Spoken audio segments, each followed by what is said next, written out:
The year 1946 brought many new developments. A massive espionage revolution ignited fears of war between the US and USSR. Indonesia and Vietnam escalated to full-out war. The US tested a new and powerful atom bomb in the Pacific, and this gave name to a shocking new piece of women's fashion.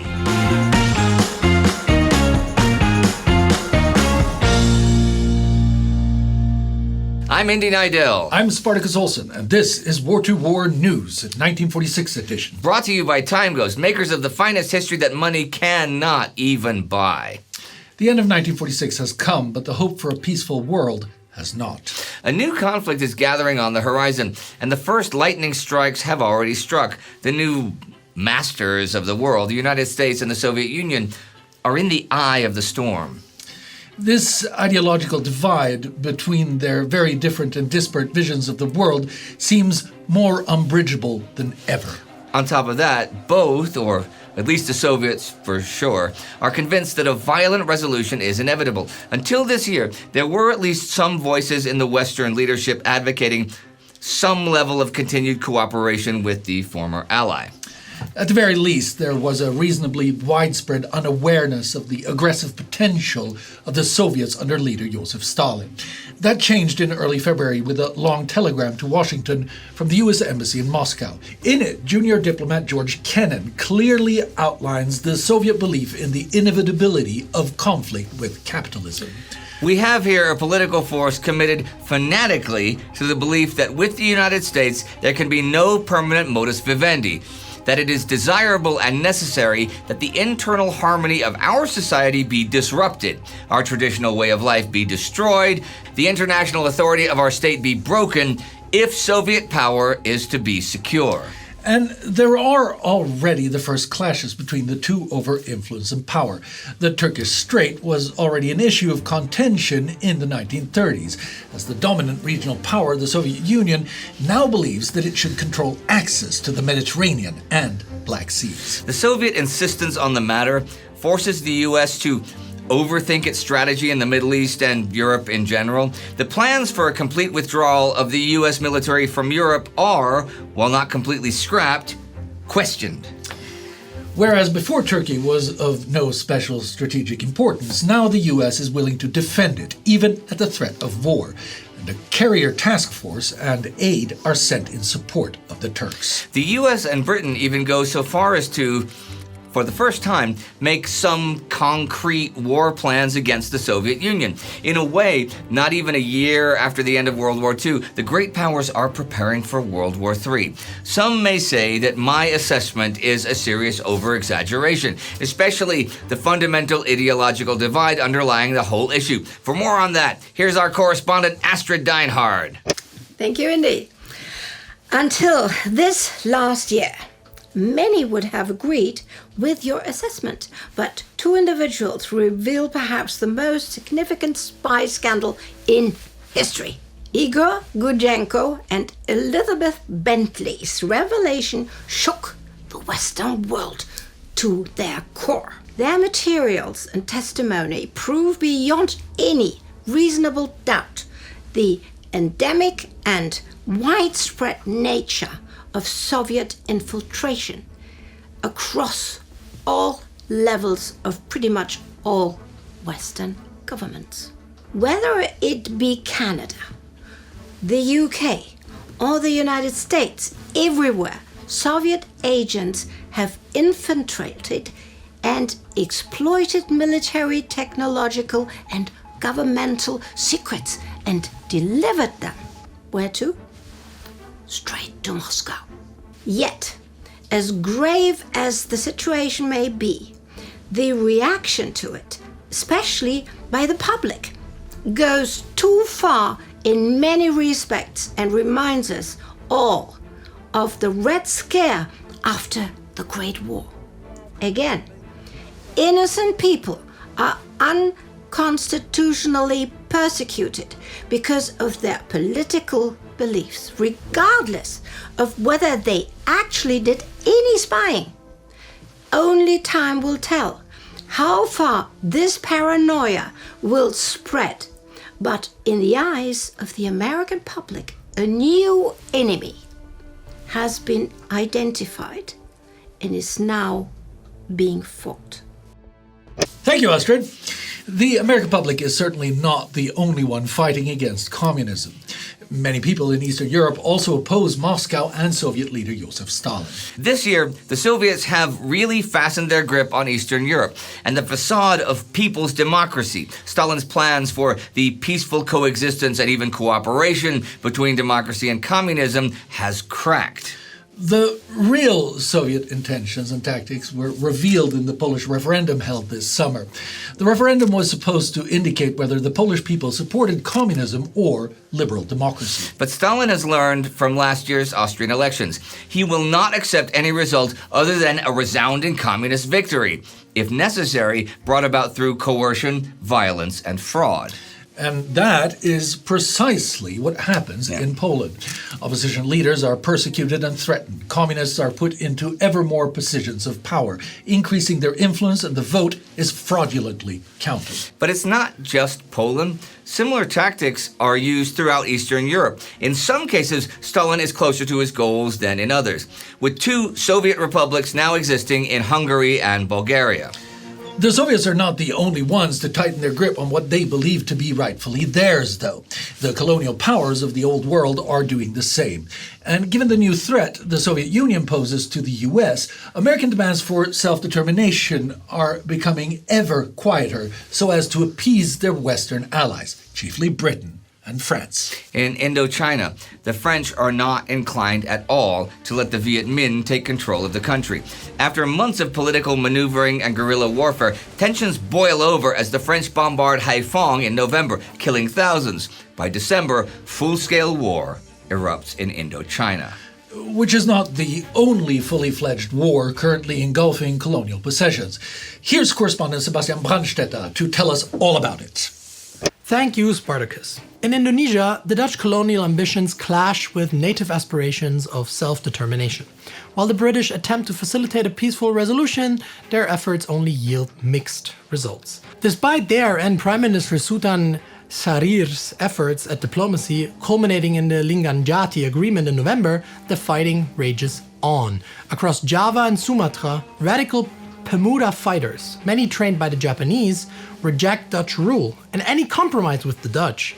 Armed with weapons that are seized or even just bamboo spears, they make relentless attacks. But as they launch their guerrilla campaigns against their colonial masters in East Sumatra, class tensions erupt as sultans and elites seen as colonial collaborators are violently overthrown. While the Dutch do have superior firepower, their grip on Indonesia seems to weaken by the day. So, can negotiations bring peace? Or will Indonesia's fight for independence be settled on the battlefield? To find out more, check out our 5-part mini-series on that conflict right here on TimeGhost History. Good to know. Thanks. And just like the French or Dutch, the British are also struggling to remain in control of their colonies. In Mandatory Palestine, both the Jewish settlers and the Arab locals oppose the British and each other, leading to a situation slowly devolving into a civil war, with British forces stuck right into the middle of it. In India, nationalist pressure is close to breaking point. The Royal Indian Navy mutiny in February showed that even the armed forces could no longer be relied upon by the British, while elections further solidified Congress's push for independence. At the same time, tensions between Hindus and Muslims escalate, with the Muslim League's demand for partition gaining traction. As in Palestine, Britain's grip on the subcontinent is slipping, but the question remains, will India's independence come peacefully, or will division bring further strife? While 1946 so far does not seem like a herald of peace, a lot has been done to promote and foster an international peaceful coexistence of states. We witnessed the passing of a heavy torch from the old to a new world, with the first session of the United Nations General Assembly and the first session of the Security Council in London. The League of Nations is officially disbanded and the UN is here. But there's more, especially to do with justice. For more on that, let's hear from Sebastian again. Thank you again, Spartacus. The Nuremberg trials, which began last year, is the first attempt at individual justice in international conflicts between states. This year, some of the leading architects behind the German war machine have been sentenced. In violation of principles and ideals deemed universal and inviolable, crimes against peace and humanity, it is decided that the Nazi leaders, such as Hermann Göring and Alfred Jodl, deserve death. At the same time, the Tokyo trials begin an attempt to bring similar justice to the perpetrators of the war in Asia on the same charges, although here the panel of judges has a different composition. Represented here are the nations that bore the brunt of Japanese aggression, either through direct invasion, occupation, or strategic threat, alongside the colonial powers that saw their holdings fall to the Japanese Empire. International justice is also not supposed to end with these trials. It is supposed to become an enduring feature of the new liberal world order. That is why the International Criminal Court, the ICJ, is another organization that was founded this past year. Whether it will prove to be effective remains to be seen. And there are yet more new international organizations. The ISO, the International Organization for Standardization, is supposed to institute common norms to facilitate trade and cooperation. And the World Bank is designed to bring economic development and financial reform across the globe. The final attempt at international cooperation of 1946 that we need to speak about is the Baruch Plan. This initiative, brought forward by the United States of America, proposes sharing the burden of nuclear power amongst the nations of the world under the umbrella of the United Nations. These overtures are overshadowed by a new demonstration of the brute force contained within the atom. On Bikini Atoll, a small island chain that's part of the Marshall Islands, the U.S. conducts 2 nuclear tests in the summer of 1946. Under the name Operation Crossroads, 2 bombs, Able and Baker, are detonated 1 month apart. They are even mightier than the bombs unleashed on Japan. No wonder the Soviets are scrambling to draw even with the U.S. In some ways, the world really does stand at a crossroads. But technology not only brings destruction, it can also bring progress, prosperity, and wealth. In the same year that nuclear proliferation threatens the world, the United States launches a rocket into space for the first time.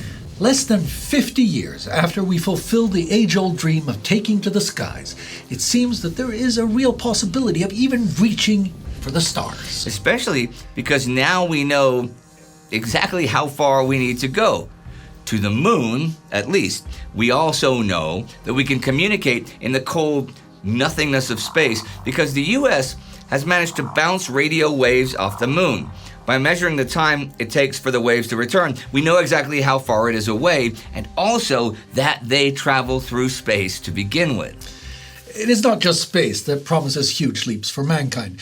The first general-purpose electronic computer, ENIAC, has been unveiled at the University of Pennsylvania. Weighing over 27 tons and filling an entire room, ENIAC is a technological behemoth. Unlike earlier machines built for specific calculations, this one can be reprogrammed to tackle a range of complex problems, making it the most advanced computing device in the world.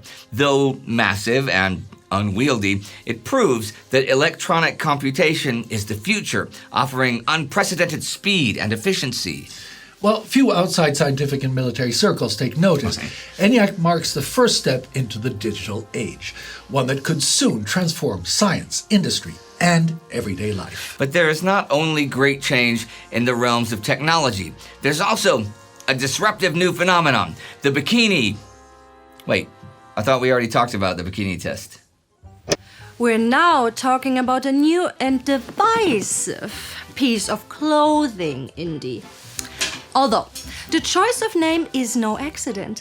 The atomic explosions are seen as symbols of power, progress, and a sensation of this day and age. The fashion designer Louis Réal cleverly uses this in his marketing. The bikini, like the bomb, is meant to be explosive. But not everyone is ready for such a radical shift. The bikini is a 2-piece swimsuit that exposes the midriff, challenging traditional norms and sparking controversy. Many European beaches ban the garment. In the New World, German-Brazilian model Miriam Etz proudly wears the new garment on a beach in Rio de Janeiro and causes an uproar. Still, for the moment, the design struggles to gain widespread acceptance. Seemingly, a nude midriff offends the modest sensibilities still entrenched across much of the world.